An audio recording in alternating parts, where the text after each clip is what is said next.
الله عملكم ورسوله والمؤمنون. صدق الله العظيم. أيها المواطنون الأعزاء، السيدات والسادة أعضاء مجلس النواب المحترمون، في هذه اللحظة الوطنية الفارقة في تاريخ الوطن بما تحمله من آمال وتطلعات وتحديات، أتحدث إليكم مرشحا لمنصب رئيس الجمهورية، مدركا أنه شرف عظيم ومسؤولية كبيرة.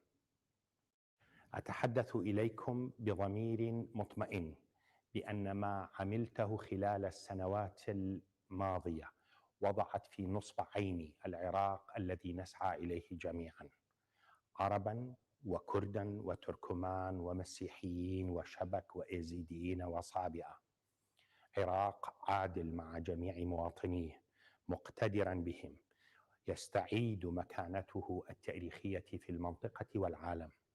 وإن شاء الله سنواصل هذا الدرب ولن نحيد عنه. أعضاء مجلس النواب الأفاضل، لقد انتخبكم الشعب في انتخابات مبكرة استجابة لحراك شعبي شبابي ناهض جاء على خلفية الشعور العام بالمظالم والحاجة الملحة لحكم يستند إلى إرادة العراقيين بلا قيمومة أو وصاية أو تدخل، وأن يكون الشعب سيد نفسه. فشبابنا في البصرة والناصرية والنجف الأشرف وبغداد والموصل والسليمانية وأربيل والأنبار وكركوك والديوانية ودهوك وديالى وسنجار يتقاسمون ذات التطلعات في العيش الكريم الحر. ولذا فإن الظروف العصيبة التي مرت بالبلد وما ينتظره من استحقاقات تفرض علينا مسؤولية تاريخية وعملا استثنائيا، وأن الدور المنتظر لمجلس النواب الجديد يحتم عليه أن يكون برلمانا حرا وممثلا حقيقيا لإرادة الشعب وتطلعاته.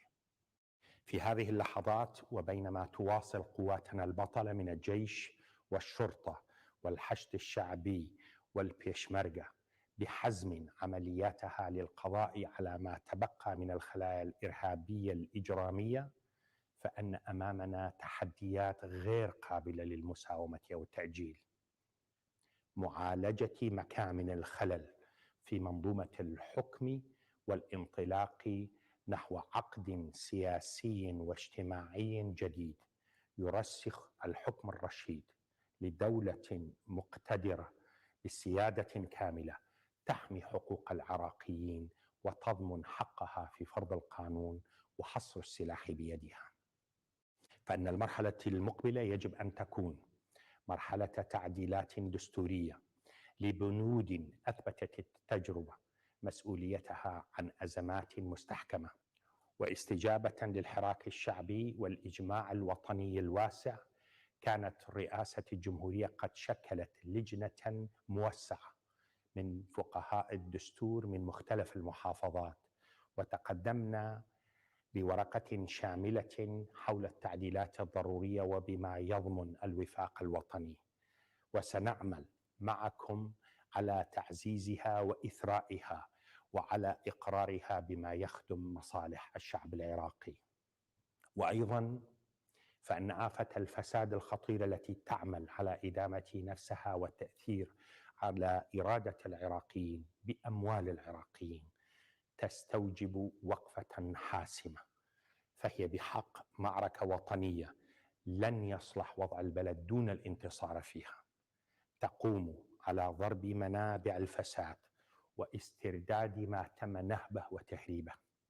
وكنا قد تقدمنا بمشروع قانون استرداد عائدات الفساد إلى مجلس النواب في دورته السابقة، وحيث يتضمن مشروع القانون إجراءات عملية استباقية رادعة وأخرى لاحقة لاستعادة أموال الفساد المهربة. وإن شاء الله سنعمل بدعمكم على إقراره وتنفيذه. ويترافق هذا الجهد مع ضرورة تحقيق التحول في اقتصادنا الريعي وحماية دجلة والفرات ومواردنا الطبيعية والبيئية. وكنا قد تقدمنا إلى مجلس الوزراء بمشروع إنعاش وادي الرافدين ليكون استراتيجية وطنية في هذا الصدد. أعضاء مجلس النواب الموقرين، أن رئيس الجمهورية يجب أن يكون رمزاً لوحدة البلاد وسيادتها وحامياً للدستور، وأن يكون رئيساً لكل العراقيين، رئيساً لا مرؤوساً. فهذا العراق أرض الرافدين وجبال كردستان وحضارات أور وسومر وبابل وآشور، بلد الأنبياء والأوصياء والمراجع الكرام.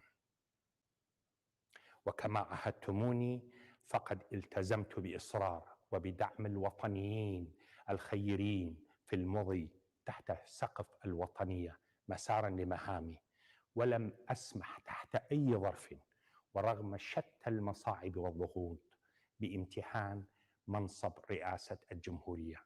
وحاولت النأي ببلدنا من الدخول في دوامة صراعات دموية داخلية في أوقات عصيبة، مدركا بعد كل السنوات العجاف آن الأوان ليحظى العراقيون بالسلام ونظام حكم يرتكز على قراره الوطني المستقل. أنا القادم من جبال كردستان ومن السماوة وكربلاء المقدسة وصلاح الدين وبابل وواسط والعمارة وحلبشة، أتطلع إلى تولي شرف المسؤولية مجددا بعد أن نلتها بقرار عراقي وطني مستقل، وكل ثقة بأن العراق الدستوري هو المسار لبلدنا، وأن بغداد الحضارة هي ملتقى الجميع وفيها تحسم قضايانا الوطنية. فقوة بغداد هي قوة للبصرة والأنبار والموصل وقوة لكردستان. لقد نجحنا في تجاوز الكثير من الإشكاليات والتحديات، واستطعنا الانطلاق بالعراق من عنوان للتنازع إلى عنوان لتلاقي دول وشعوب المنطقة، وسنمضي في هذا الطريق ولن نحيد عنه ولن نتراجع. وسأكون إن شاء الله كما عهدتموني أمينا مع نفسي ومع العراقيين في طريق الدولة المقتدرة العادلة والآمنة. تحية إجلال لكل شهداء العراق المضحين من أجل الحرية والديمقراطية والكرامة والذود عن الوطن. وحمى الله العراقيين من كل سوء ومكروه. والسلام عليكم ورحمة الله وبركاته.